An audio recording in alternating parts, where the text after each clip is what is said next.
seat you by the fire. Listen, listen. What's going on, guys? It's Steve.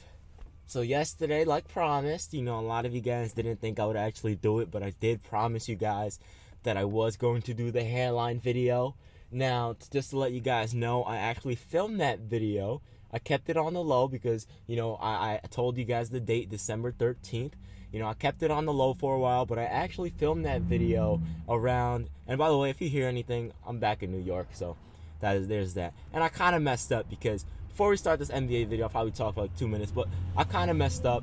If you hear a lot of cars, it's New York City, but I kind of messed up because I left my battery charger from my camera in Florida. So I'm going to have to record with my iPhone. The quality is going to probably be actually a little bit better because the iPhone records in 1080p and my camera records in 1080p as well, but it's not as good. The only thing I'm worried about is the sound, but I'll try to because, my NBA journey and a whole bunch of other things I promised you guys when I come back to the city. So I'm going to try.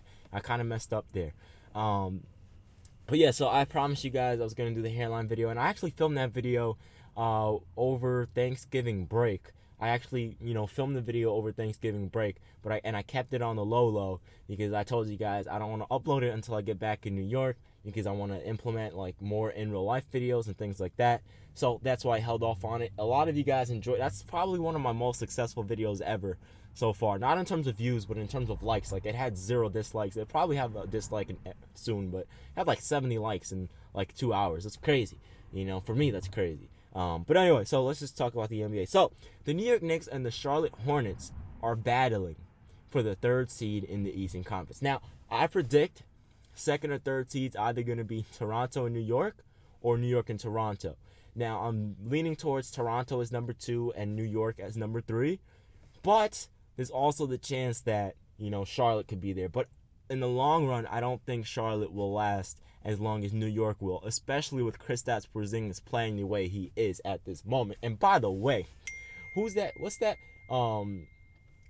guy's name? I think his name was Cross or Grass or something like that. Pushed my man KP on the floor. He's lucky Melo didn't do anything. Remember when Kent Bazemore tried to, I think it's Kent Bazemore. When Bazemore on the Hawks tried to mess with Porzingis last season and Melo got in his face and he backed up like, whoa, I don't want anything with you, OG. You remember that?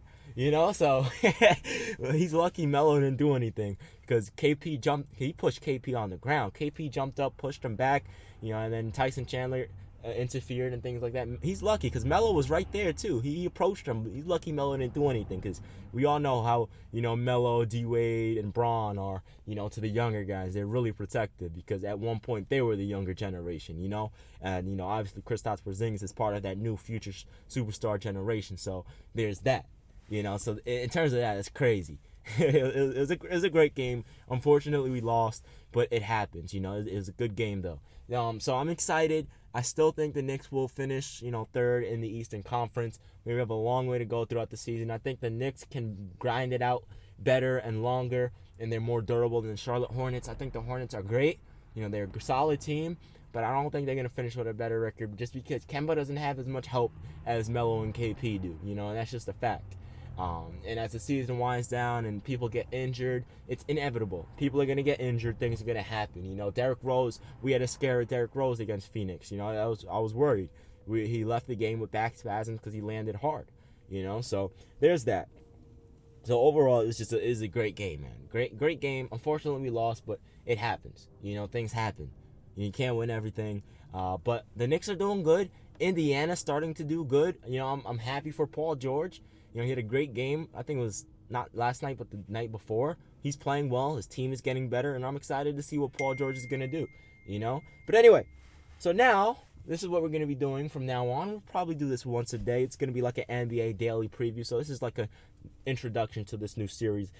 It's NBA daily preview. In this video, we specified on the Knicks and Charlotte, how they're battling for the 3rd seed and things like that. So I'm going to get back to that topic in a second. But we're going to segue into who is playing tonight.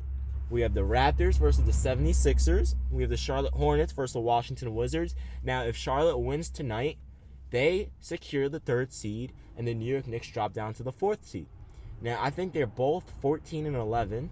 So if Charlotte wins, they'll be 15 and 11. They have the 3rd seed. But it's so crazy because if, let's say, Chicago wins 2 in a row and New York and Charlotte, they both lose. Chicago's going to jump up.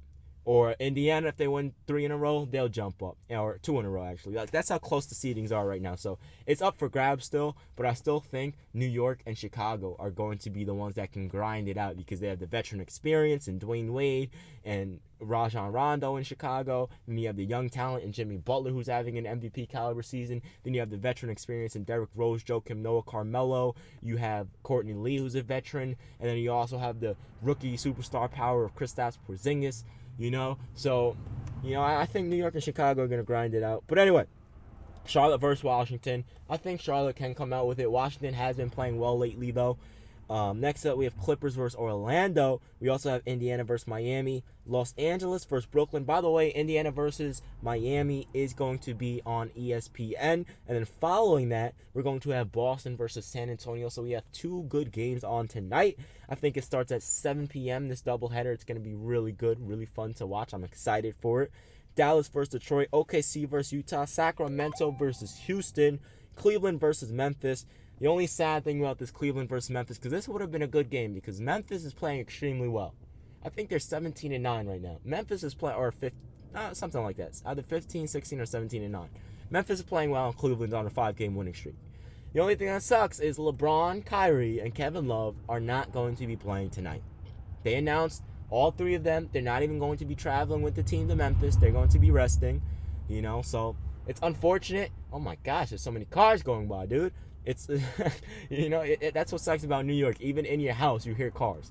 But anyway, so all 3 of the big 3 are going to be resting. That kind of sucks, but it happens. They have the number 1 seed. You don't got to worry about anything at this moment. So I'm excited for that. This is an exciting day, man. The NBA is getting even more exciting. Everything about the league is getting exciting. So let's go back to the Knicks and Charlotte, talking about this 3rd seed battle. Now, personally, like I predicted, I think it's going to be Cleveland, Toronto, New York, Chicago, or Cleveland, Toronto, Chicago, New York. Now, the reason why I say that is because either one of these 4 teams, Cleveland, Toronto, Chicago, or New York, either one of these four teams have the capability of securing the number 1 seed. Think about it. Cleveland's not going to play LeBron the entire season. They're not going to play Kevin Love or Kyrie the entire season either. Toronto, they'll probably rest DeRozan towards the end of the season, take some notes from Cleveland. Chicago's definitely going to rest Dwyane Wade because we all know Dwyane Wade can still perform in the playoffs after what we've seen last year. Single-handedly almost went to the Eastern Conference Finals to battle LeBron. And I guarantee, almost single-handedly, he could have possibly forced a game 6 or 7 against LeBron. That's how good he is even out of his prime. So the league is lucky he's not in his prime. Him, Jimmy, and Rondo, if D-Wade was in his prime, say bye-bye. That's a championship team. And I think Charlotte will finish around 5. 5 or 6, depending on how other teams do. It all depends. I think Charlotte, they had a great start to the season, just like Atlanta. But I don't think Charlotte can finish at a top seed and have home court advantage in the playoffs. I'm sorry. They have a solid team around them. They really do. But I don't think they can. I don't think Kemba has the experience to be able to lead a team like that. And I don't think they have the pieces surrounding Kemba to help. Whereas if you look at Carmelo Anthony, he has Kristaps Porzingis averaging over 20, who just had a 34-point game. He has Derrick Rose, he has Joakim Noah, he has Courtney Lee, Kuzminskis, Billy Hernan-Gomez, Kyle O'Quinn, Lance Thomas. Whereas Dwyane Wade has Jimmy Buckets, he has Rajon Rondo, NBA champion, veteran experience, perennial all-star. He has a whole bunch of people. And LeBron, we already know LeBron has Kevin Love and Kyrie Irving. Kevin Love is doing his thing. So this is why I think Charlotte, they had a great start. They're not going to finish with home court advantage in the playoffs, and there's nothing wrong with that. Because look at the progress that this team has had. Remember when they had the worst record in NBA history? That was like 7 years ago? When they were the Bobcats, remember that? So now that they're building towards this future and it actually worked out, that just goes to show that maybe tanking does work. Because look what's going to happen with Philly. Ben Simmons, Joel Embiid, Okafor. That's a front court right there. An elite one at that. Okafor is averaging 19 and 10, something like that, and only 30 minutes per game. Ben Simmons hasn't even played yet. Yeah, I don't know if he has. I may be wrong about that. I'm not really following the Sixers because I really don't like watching teams that tank, but I understand why people do it, you know? But in terms of everything else, it's like, wait a minute.